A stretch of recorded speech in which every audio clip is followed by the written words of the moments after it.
क्या आप जानते हैं, जिस दुर्योधन ने भरी सभा के बीच द्रौपदी का अपमान किया था? द्रौपदी, तेरा अपमान हुआ है। क्या अन्याय है ये। हाँ, देख ले अपनी दुर्दशा।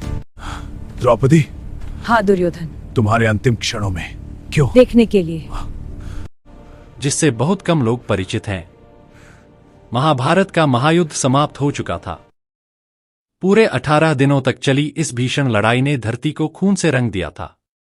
कुरुक्षेत्र की विशाल भूमि अब शांत पड़ी थी। न कहीं युद्ध के नगाड़ों की गूंज थी, न ही सैनिकों की गर्जना सुनाई दे रही थी। चारों तरफ गहरा सन्नाटा पसरा हुआ था। ऐसा सन्नाटा जिसमें लाखों योद्धाओं की अंतिम चीखें मानो अब भी हवा में तैर रही हो। कौरवों की संपूर्ण सेना समाप्त हो चुकी थी। भीष्म पितामह, गुरु द्रोण, कर्ण और शल्य जैसे महान योद्धा एक एक कर युद्ध भूमि में गिर चुके थे। पांडवों ने यह युद्ध तो जीत लिया था, लेकिन इस विजय की कीमत इतनी भयानक थी कि यह जीत भी किसी शोक से कम नहीं लग रही थी। उसी समय कुरुक्षेत्र के एक शांत सरोवर के किनारे धरती पर पड़ा था वह व्यक्ति जिसने इस महायुद्ध की नींव रखी थी। कौरवों का राजकुमार दुर्योधन। भीम के गदा प्रहार से उसकी जांघें चकनाचूर हो चुकी थीं और उसका पूरा शरीर गंभीर घावों से घायल हो गया था। उसकी सांसें अब भारी हो चुकी थीं और उसे यह आभास हो गया था कि जीवन के अंतिम क्षण उसके सामने खड़े हैं।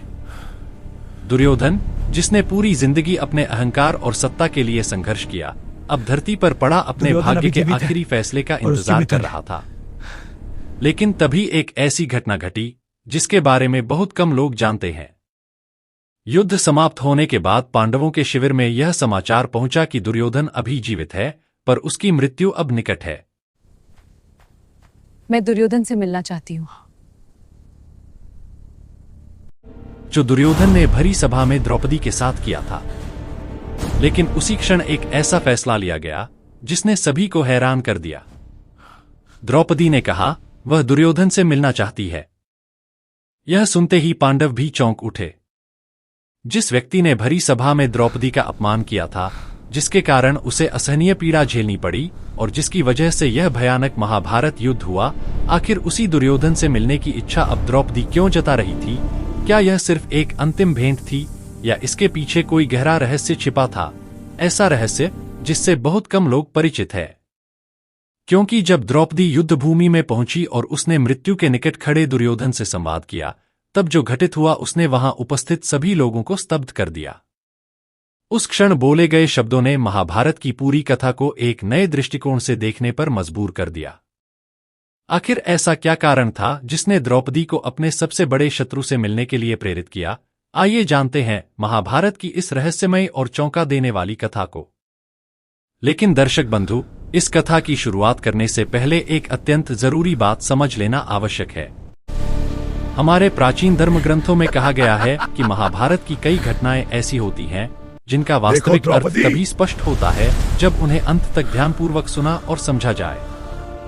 क्योंकि यदि इन कथाओं को बीच में ही छोड़ दिया जाए तो हमें केवल अधूरा ज्ञान मिलता है, और यही अधूरा ज्ञान कई बार हमारे मन में भ्रम और गलत धारणाओं को जन्म दे देता। आज हम महाभारत की जिस घटना का वर्णन करने जा रहे हैं वह कोई साधारण प्रसंग नहीं है।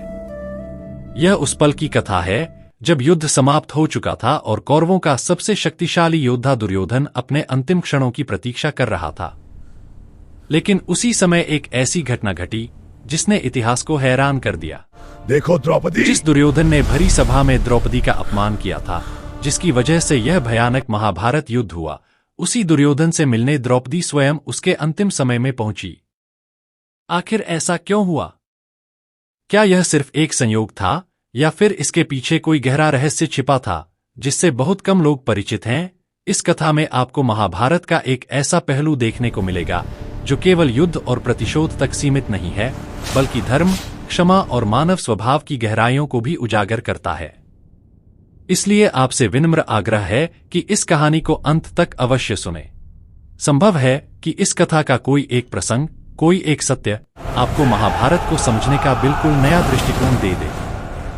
और यदि आप भी महाभारत, रामायण और पुराणों की ऐसी ही रहस्यमयी और अनसुनी कथाएं सुनना पसंद करते हैं तो इस वीडियो को लाइक करें, अपने मित्रों के साथ साझा करें और हमारे चैनल धर्म रस को सब्सक्राइब करना न भूलें।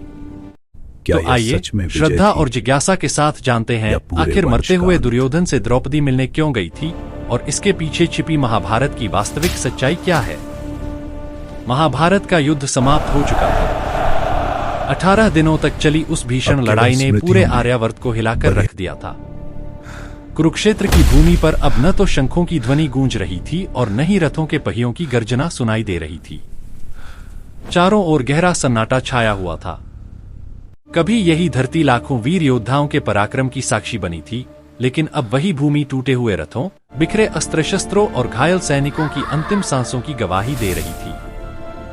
हवा में धूल और रक्त की गंध घुल चुकी थी और सूर्य भी मानो इस विनाश को देखकर मध्यम पड़ गया था। पांडवों ने युद्ध तो जीत लिया था, पर उस विजय में किसी प्रकार का उत्सव नहीं था, क्योंकि इसकी कीमत इतनी भयानक थी कि किसी के हृदय में प्रसन्नता के लिए स्थान ही नहीं बचा था। हर दिशा में बस एक ही प्रश्न गूंज रहा था, क्या यह सच में विजय थी या फिर पूरे वंश का अंत। कौरवों की विशाल सेना सच अब में ये इतिहास सही बन था? चुकी थी। क्या मेरे अहंकार भीष्म ने ये पितामह, विनाश जन्म दिया? गुरु द्रोणाचार्य, कर्ण, शल्य और जयद्रथ जैसे महान योद्धा एक एक कर युद्ध भूमि में गिर चुके थे। जो सेना कभी अजेय मानी जाती थी, वह अब केवल स्मृतियों में शेष रह गई थी। लेकिन इस महाविनाश के बाद भी एक योद्धा अभी जीवित था, कौरवों का सबसे उग्र और जिद्दी राजकुमार दुर्योधन। वह युद्ध भूमि से दूर एक शांत सरोवर के किनारे पड़ा हुआ था। भीम के गदा प्रहार से उसकी जांघें चूर चूर हो चुकी थीं और उसका शरीर बुरी तरह घायल था। वह हिलने डुलने में भी असमर्थ था, फिर भी उसकी आंखों में वही तेज झलक रहा था जो जीवन भर उसके अहंकार का प्रतीक बना रहा। अब उसे स्पष्ट हो चुका था कि उसका अंत निकट है। उसकी सांसें भारी हो गई थीं और हर गुजरते पल के साथ उसे अपने जीवन के समाप्त होने का आभास। मैं दुर्योधन से मिलना चाहती हूँ।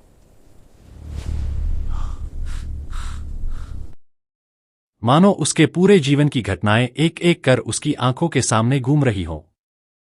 बचपन से लेकर इस युद्ध तक का हर दृश्य उसकी स्मृति में जीवंत हो उठा। उसे वे दिन याद आए जब वह और पांडव एक साथ हस्तिनापुर के महल में खेला करते थे। तब उनके बीच इतनी कटुता नहीं थी, लेकिन समय के साथ ईर्ष्या और अहंकार ने उसके मन में ऐसी जगह बना ली कि उसने पांडवों को अपना सबसे बड़ा शत्रु मान लिया। फिर उसे वह दिन याद आया जब द्यूत सभा में पांडवों को पराजय का सामना करना पड़ा था। उसी सभा में द्रौपदी का अपमान हुआ था और उसी क्षण से मानो इतिहास की दिशा बदल गई थी। उस दिन बोया गया बीज ही आगे चलकर इस महाभयानक युद्ध का कारण बना। दुर्योधन ने धीरे से अपनी आंखें बंद कीं और एक गहरी सांस ली। उसे महसूस होने लगा था कि उसका शरीर अब उसका साथ छोड़ता जा रहा है। फिर भी उसके मन में एक अजीब सी शांति थी। उसने जीवन भर संघर्ष किया और अंत तक अपने निर्णयों पर अडिग रहा। उसे हमेशा लगता रहा कि उसने जो भी किया वह अपने अधिकार और राज्य के लिए किया। लेकिन उसके भीतर कहीं एक धीमी सी आवाज भी उठ रही थी। क्या सच में वह सब सही था? क्या उसके अहंकार ने ही इस विनाश को चलते जन्म चलते दिया? उसका मन एक बार फिर द्यूत सभा के उस दृश्य में खो गया। सभा में बुलवाया था। उधर पांडवों के शिविर में भी एक विचित्र शांति पसरी हुई थी। युद्ध समाप्त हो चुका था, लेकिन किसी के मन में विजय का उल्लास नहीं था। युधिष्ठिर गंभीर मुद्रा में बैठे थे, अर्जुन चुपचाप दूर क्षितिज को निहार रहे थे और भीम के भीतर अभी भी युद्ध की उग्रता शेष थी। तभी एक सैनिक शिविर में आया और उसने सूचना दी कि दुर्योधन अभी जीवित है, लेकिन उसकी स्थिति अत्यंत गंभीर है। यह सुनकर कुछ क्षणों के लिए पूरा शिविर मौन हो गया। भीम के चेहरे पर कठोरता छा गई। उसे द्यूत सभा का वह अपमान याद आ गया जब दुर्योधन ने द्रौपदी की ओर संकेत कर अपनी जांघ थपथपाई थी। उसी अपमान का प्रतिशोध लेने के लिए आज उसने युद्ध में उसकी जांघें तोड़ दी थीं। भीम के मन में दुर्योधन के लिए कोई दया नहीं थी। उसके लिए वह केवल एक अपराधी था जिसने सदैव अधर्म का साथ दिया। लेकिन उसी समय शिविर में बैठी द्रौपदी ने यह समाचार सुना। कुछ क्षणों तक वह भी मौन रही। उसके मन में भी अनेक भाव उमड़ने लगे।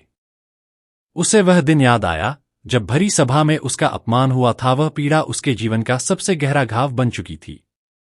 उसी अपमान के कारण उसने प्रतिज्ञा ली थी कि जब तक दुर्योधन और उसके भाई अपने कर्मों का फल नहीं भोग लेते, तब तक उसके मन को शांति नहीं मिलेगी।